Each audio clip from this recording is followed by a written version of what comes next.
Kevin O'Leary has made it official, having just announced his candidacy for the Conservative leadership live on his Facebook page just moments ago. All right, he did it just before he walked into studio and sat down on this desk with us. So, good morning, Mr. O'Leary. Can you repeat for us what you told the Facebook viewers?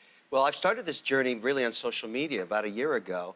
Millions of Canadians have contacted me, and I'm enjoying a huge platform on social media in a way to talk to them about the problems we've got in this country. They've encouraged me to run, and I've decided to start it right now with you. It starts right now. So you're in? I'm in. You're in.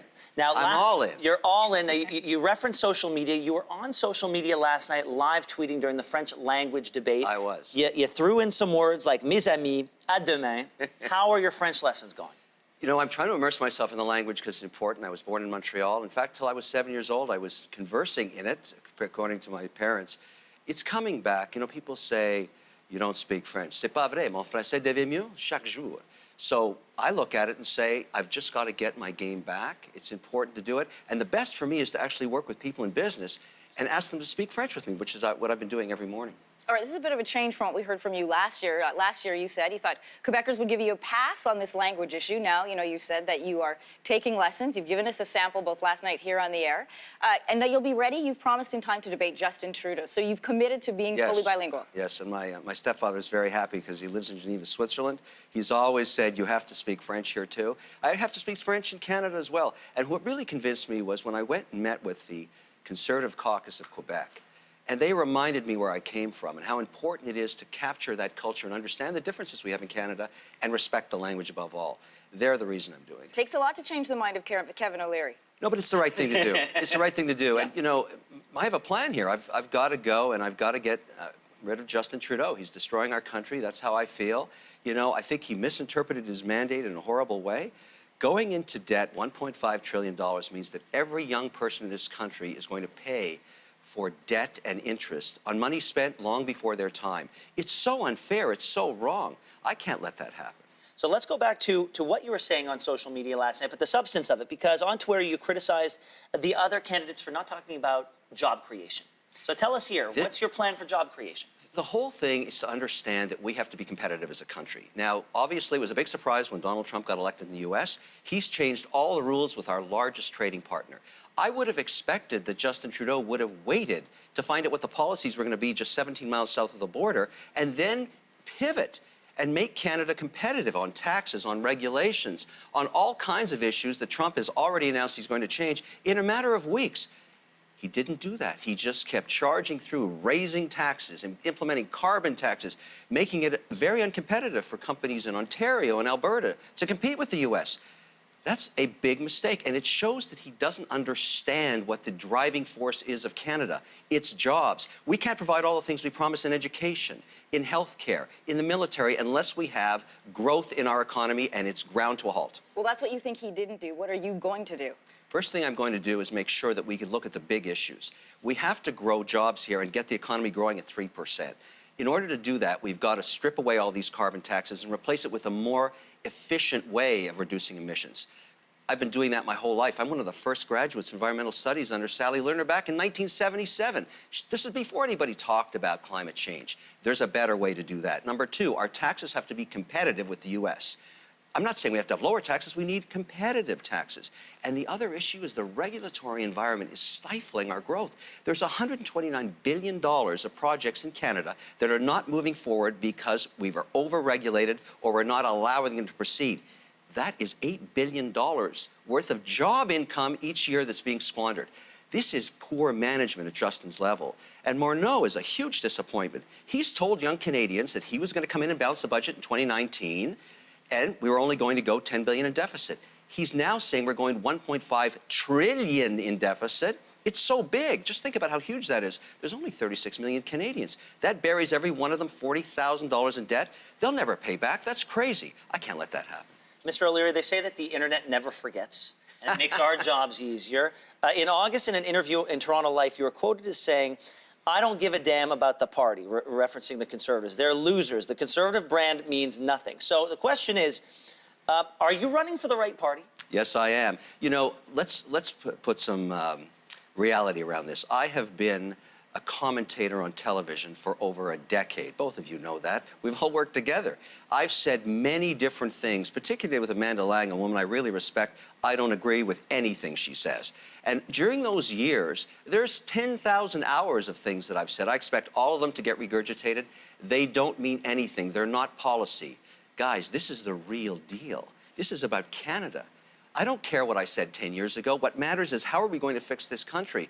I'm an international business investor. I've traveled everywhere around the world. I'm a proud Canadian citizen. I brought with me this, my Canadian passport. Nowhere in this document does it say that I have to settle, or in our Constitution, for mediocrity, for incompetence, and in some cases, stupidity. Let's change all that. We need a leader that can actually deal with Trump.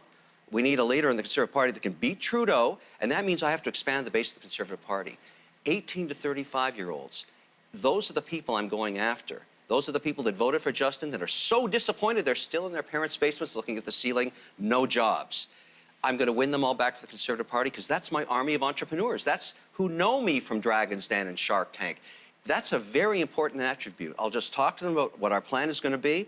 And in 2019, it won't be an election. It'll be an exorcism. The malaise, the curse of Trudeau's debt, I'm getting rid of it. All right, I want to talk about one of the issues that has come up both south of the border in politics and here in Canada, identity politics, how that has displayed itself in this current leadership campaign has been through the issue of Canadian identity, Canadian values. What's your stance on identity politics? You know, look, I'm being compared to Trump on this issue all the time, and it's true that we both got famous on reality television, but that I'm the son of an immigrant from Ireland and Lebanon. There's no walls in my world. I wouldn't exist if Canada had walls. I came here because it was a place for immigrants to come and make a life for themselves. The sky was blue at that time. And I, as a young Canadian, was given all the benefits this country enjoys and can give. That's what I'm worried about. We're losing that now.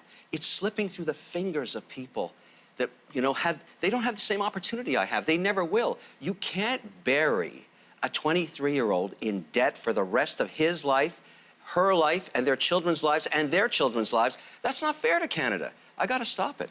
What do you say to members, of the Conservative Party who use this tactic to appeal to the base? There are members of the party who believe that there should be a distinction. There should be a strict rule for Canadian values and what that means. I'm not going to attack any of my fellow candidates. The fact is, nobody has a monopoly on great ideas, including me. I'm going to take the best of their ideas to Ottawa, and we're going to turn this country around in 2019. I'm going to win this leadership race. Why? Because the members of the Conservative Party need someone that can beat Trudeau. I'm their man. Mr. O'Leary, you have spoken out in favor of legalizing marijuana, assisted suicide. You've said ISIS is not a threat to Canada. You got into hot water for saying there's nothing proud about being a warrior in reference to our military history. Who exactly are you appealing to in the Conservative Party? Let's be clear about the military. I'm extremely proud of our military. I made reference to peacekeeping because I lived it and watched Canadians in Cyprus in the late 60s. And believe me, the brand we've built as great warriors and peacekeepers is unique around the world. I spent last week going through the $20 billion procurement budget for our military. There's so much opportunity to do a better job for them. For example, we have the largest border on Earth. People don't know that. How do we patrol it? With C-140 prop aircraft at a cost of $38,000 an hour. If we had a drone program, we could do it for a fraction of that and save $3 billion a year. Put that money towards other investments in military. Look, I'm very proud of them. There is no way that I'm going to abandon them. By the way, our NATO obligation is 2% of GDP. We're at 0.9. We're underfunding them. That's not right. These are good men and women. If you win the leadership race, let's say you win, you head into the House of Commons, you're back in power, you're going to take this passport. Mr. Wonderful is going to go to Washington. How are you going to deal with Mr. Trump? The first thing I'm going to do is understand that we are their largest trading partner in many commodities and resources. And, you have to look at it that way. Negotiating is give and take. Think about the XL pipeline that we never got done under Obama. We spent $3.2 billion on that project. That's so unfair to Canadians and never got anything done. Trump says he wants to get that done. Those are the kind of mandates I really enjoy. I'm going to get my own hands dirty in driving business into the U.S. in the right way. But it's not just that. Let me give you an example. Most Canadians don't know this. We spend $12 billion a year on Saudi oil coming up the St. Lawrence because we can't get our oil from the West Coast to the East Coast. We're giving $12 billion to a country where they beat women with a stick. Are you okay with that? I'm not okay with that. We are the most bountiful country in energy, and yet we don't have independence in it. I'm going to fix that. It's not just the U.S., it's within our own country. There's so much inefficiency. Why give Saudi $12 billion? Why not give it to Canadians?